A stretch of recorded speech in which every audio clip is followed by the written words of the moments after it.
Hello everyone, this is Rick Thomas and Life Over Coffee. I have an excellent topic for you today.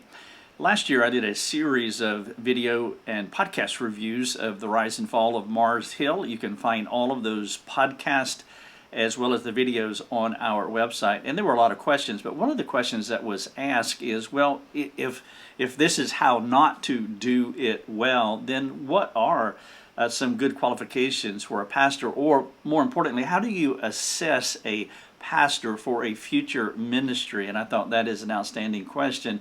And so I want to deal with that here. This is episode 420. The title of it is, How Do You Assess and Prepare a Future Pastor for Ministry? Thank you again so much for being here. Let's jump into this excellent topic.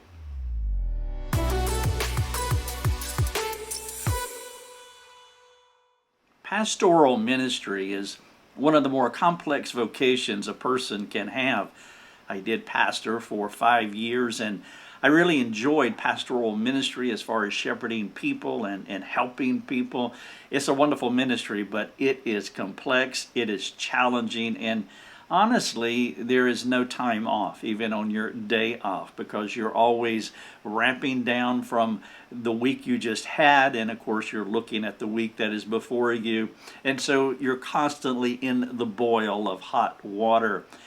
And it is hard, and that's why assessing a pastor and trying to do the best that you can to discern what you're looking for and the kind of individual that you're looking at, you want to do that very well. We all have our stories of it going poorly.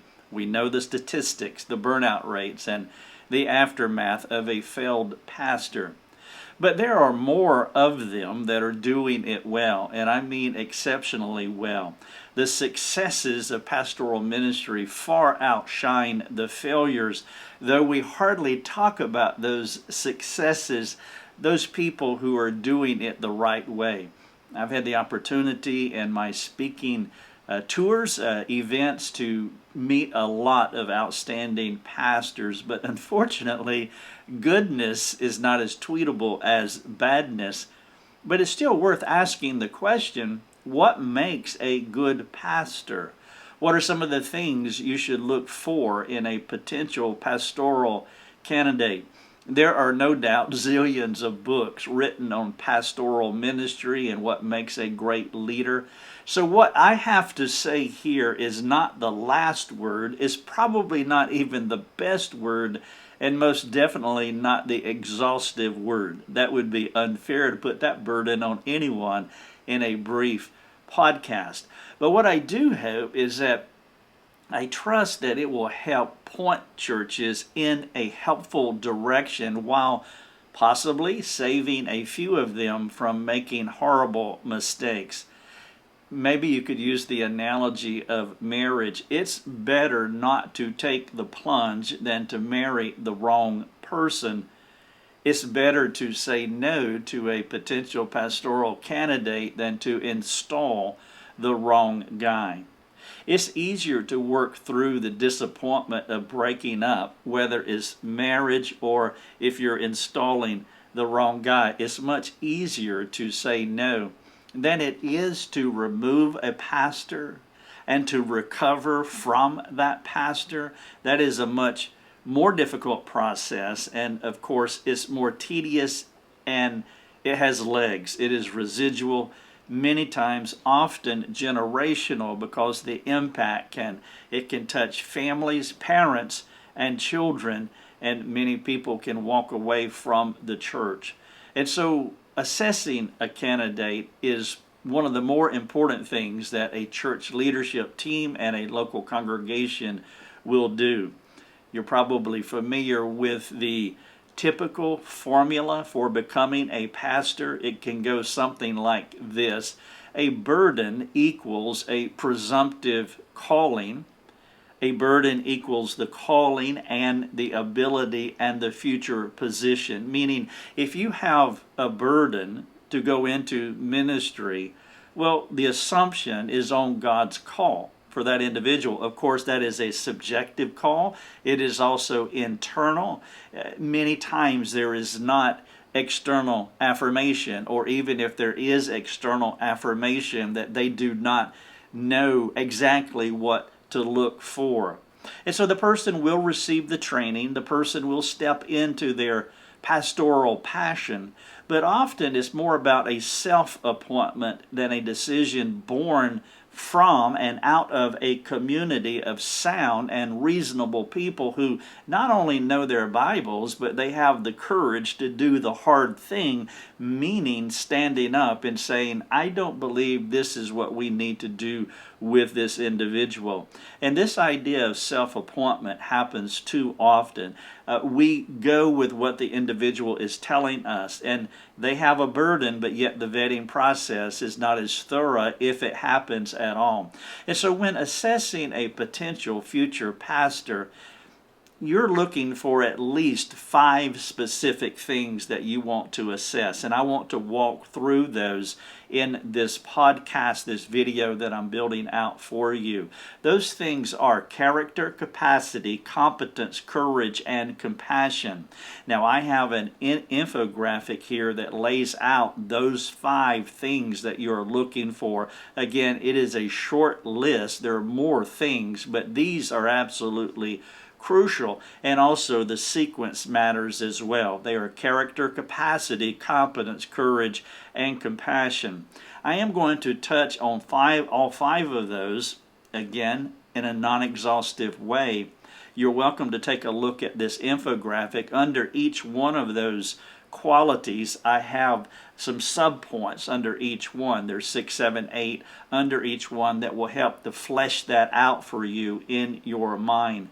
And so let's look at the Fab Five essential things. And when I said that they're in sequential order, what I meant primarily is that the first one is non-negotiable. It is the first one, and that is character. Character is the foundation, and everything that happens in that pastor's life, everything that he thinks, everything that he says, everything that he does is going to flow out of his character.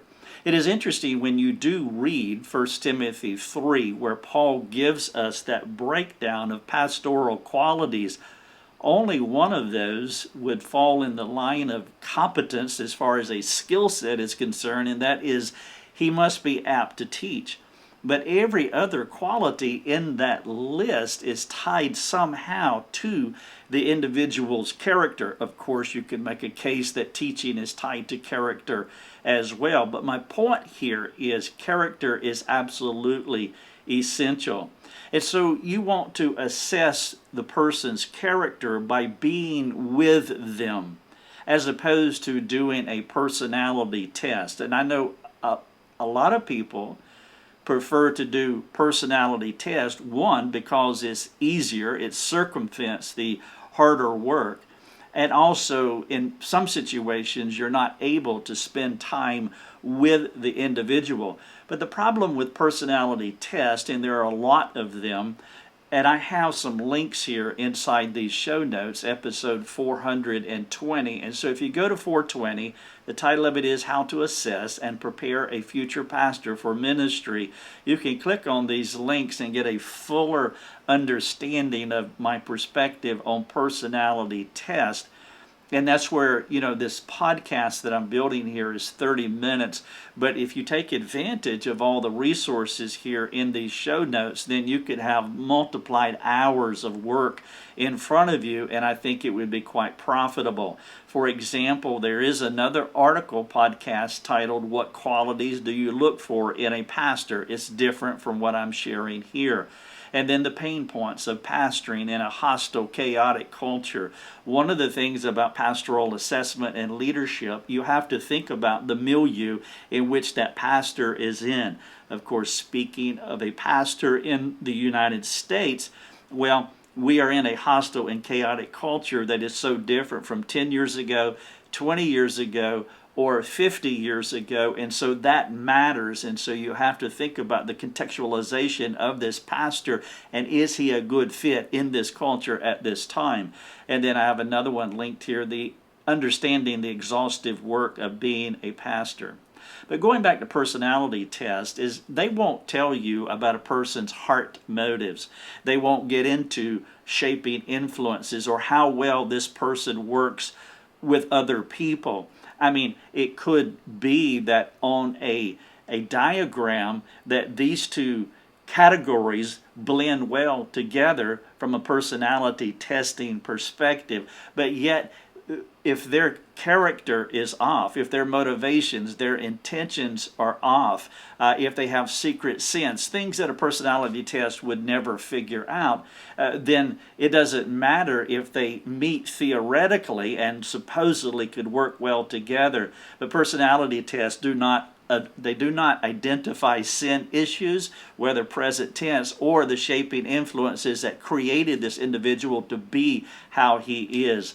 Now, the second point under character that I would want to make is that it is a subjective timeline to discern a person's character. And I would say, at least 2 to 3 years that you spend with an individual where you interact with him in multiple contexts. I'm talking about not just seeing him in the church building, but also engaging him in his home with his wife and his family, meeting his dog, hanging out on the back deck, grilling burgers on a Saturday afternoon, going to a ball game, watching him interact in small group. And there's 100 other contexts, but over 2 or 3 years from several witnesses, that will give you a more thorough understanding of who this individual is.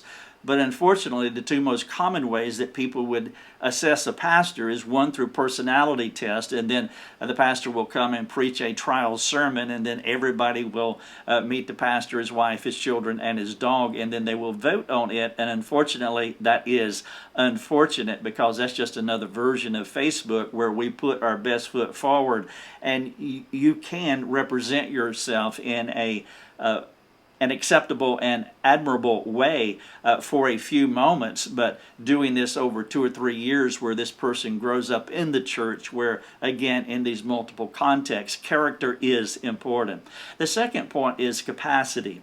Now, under capacity, I'm asking a few questions. For example, what are their abilities, their strengths, and their weaknesses? Not from a test that you have given. This is a strength test that we have found. This identifies these 7 qualities that we're looking for. No, how does it look in real life, not in theory, when you mix in the individual's sin and proclivities as they interact with other people? What is their capacity, their abilities, their strengths, their weaknesses?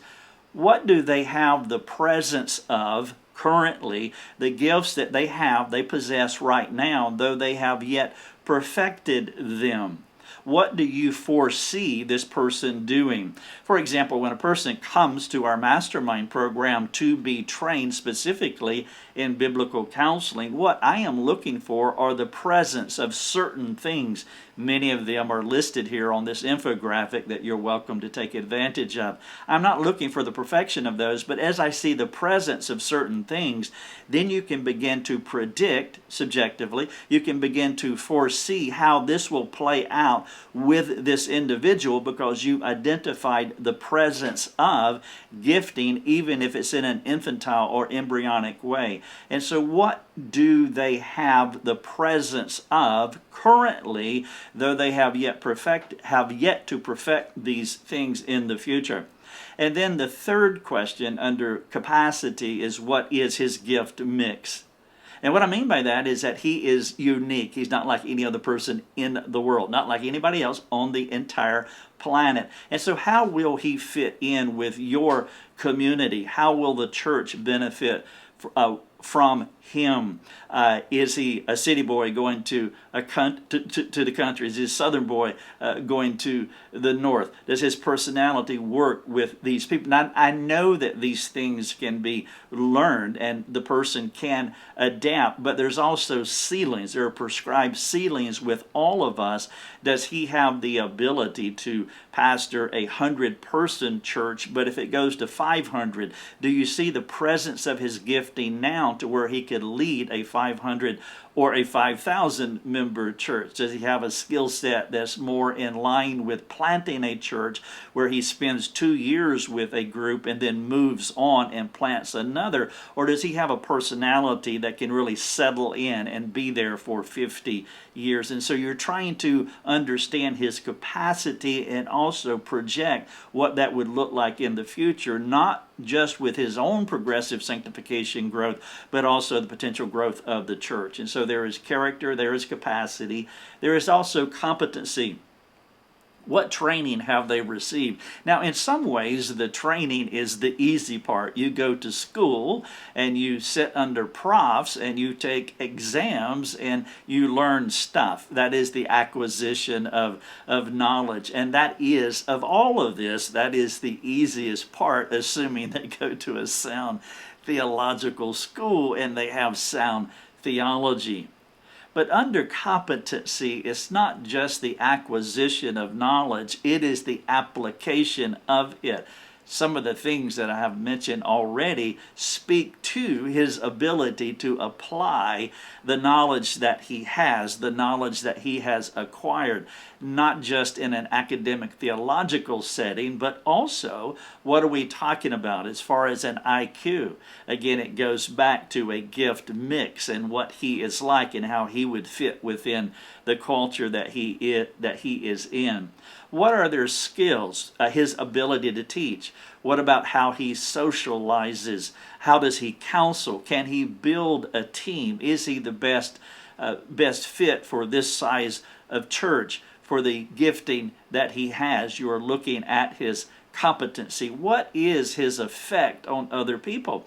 If you want to assess an individual's competency, then one of the things that you need to do is you need to look in the rearview mirror and see the trail that he has left, the relationships that he has established in the past, where those relationships are now, and how those relationships have been affected, because he's going to affect future relationships too. And it's kind of like marriage. Let me pull that analogy back up here again. I will tell both men and women as they're getting married that the person you are marrying is not going to change. And so, and what I mean by that is this: what he has been is what he's going to be in the next few months and the few years. Of course, he's going to be progressively getting better or progressively getting worse. It depends. But he's not going to change at the day of the wedding. And so in order to assess a groom or a bride, then you want to look in the rearview mirror. How has he been treating his mother, his siblings? How has he been interacting with other relationships? And the same with the bride as well, because whatever those relationships were and the interaction with those relationships give you clues as to what your relationship will be with this new spouse in the future. Well, very much the same here with a pastoral candidate. He has a history, and so trying to understand, discern that history to see what effect he has on other people. Now, if he's married, well, there is Exhibit A right there. If he's married for 5 years or 10 years, then there you go with with the ability to assess how his wife is maturing. I'm not saying that she's not responsible for her own growth, but I am saying that he has affected her either for the good or bad. He's either enhanced her maturity in Christ or not. And the same for children. And then, of course, you can look at other relationships too. And so what has been his effect on other people, wife, children, other relationships? We're under category number 3, competency. How has it worked out in an applicable, practical, functional way? Competency, again, is not just the acquisition of knowledge, but it is the application of it as well. And then talking about this idea of discipleship and effect on people, who has he developed? How are those folks doing now? You see, one of the prerequisites of a pastor is leadership, and one of the subpoints, and maybe one of the main subpoints under leadership, is the replication of himself.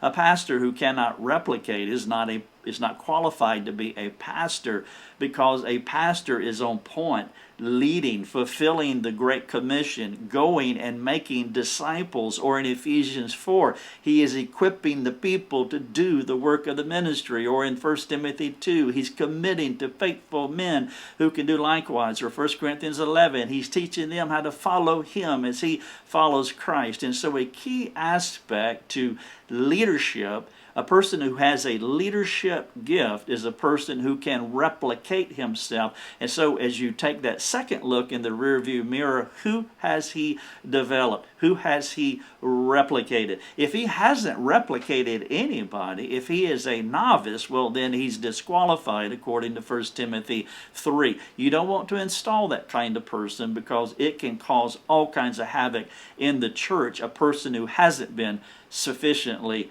vetted. And so this is episode 420. How do you assess and prepare a future pastor for ministry? I'm looking at 5 leadership categories: character, capacity, competency. And again, this is not the exhaustive word, but these are some ideas that I hope will get the mental ball rolling. And then number 4 was courage. And I'm only going to make one point here, and it's the most important point. How is he doing with the mortification of the fear of man? Pastoral ministry is a ministry where you are in diverse, awkward, tenuous, difficult context, to whether it's doing a funeral, doing a wedding, whether it's confronting somebody about their sin, whether it's doing church discipline, whether it's turning down a job hire, whether it's bringing corrective care in someone's life. If the pastor has selfish ambition and has a need for approval or acceptance, or is afraid of rejection, then that's going to affect every single thing that he does, including his preaching, because his preaching will lack courage. And so it is essential. This is a big deal, because struggling with the fear of man, it comes with our Adamic packaging. And if you think that this pastor has overcome it, well, then that is naive, because that is not true.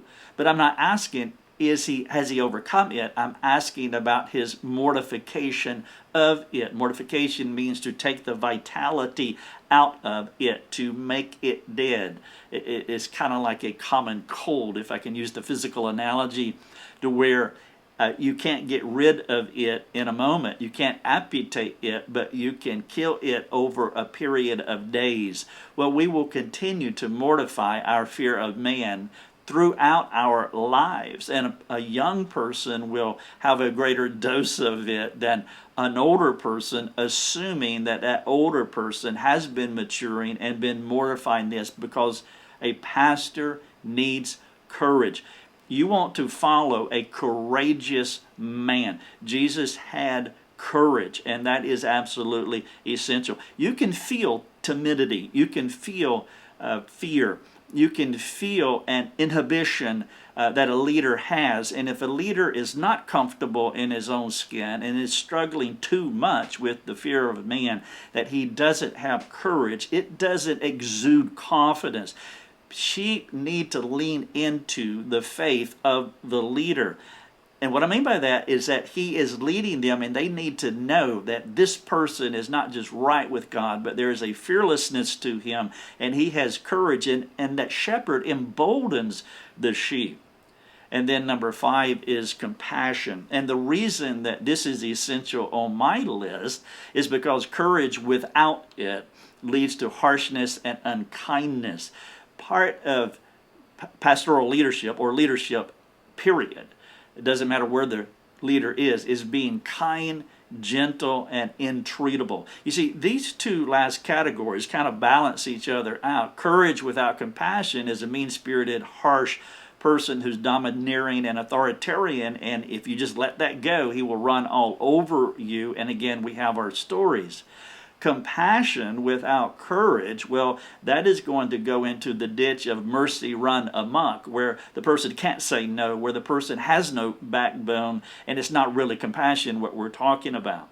But when you mix courage and compassion, then you have that perfect assimilation of two qualities that are absolutely essential. All right, so those are the 5 categories. I kind of skipped the rock over the pond, but if you want to know more, then I would encourage you to take advantage of all of these links and show notes of episode 420. I do want to close with a few random thoughts. I have 4 of them in particular that I want to highlight because they're so important. 1, does the person have appropriate self-awareness? Do they have a good, sober self-assessment of who they are?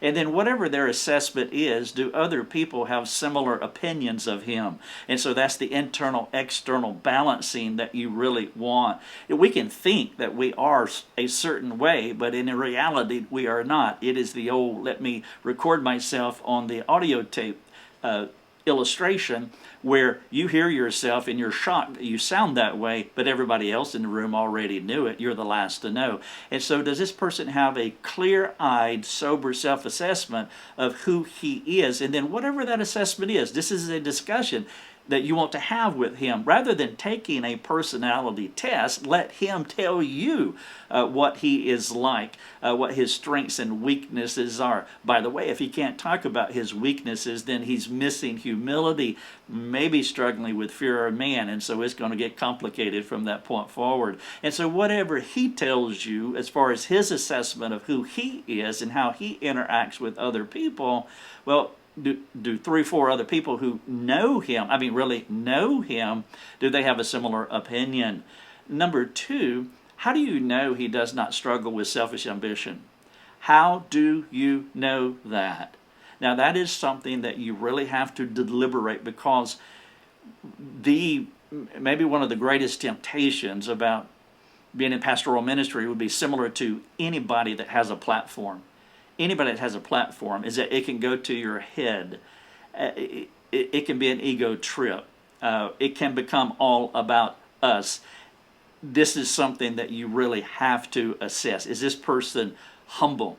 Is he truly humble and not about himself? And he takes John's mantra that Christ must increase and I must decrease. How do you know he does not struggle with selfish ambition? And the reason that I have this as a line item standing alone is because this is one of the most significant temptations with pastors, and again with anybody in a leadership role. We see that with our politicians all the time, that they want to be in that position because of the fame, the power, the control, whatever the perverse motive is.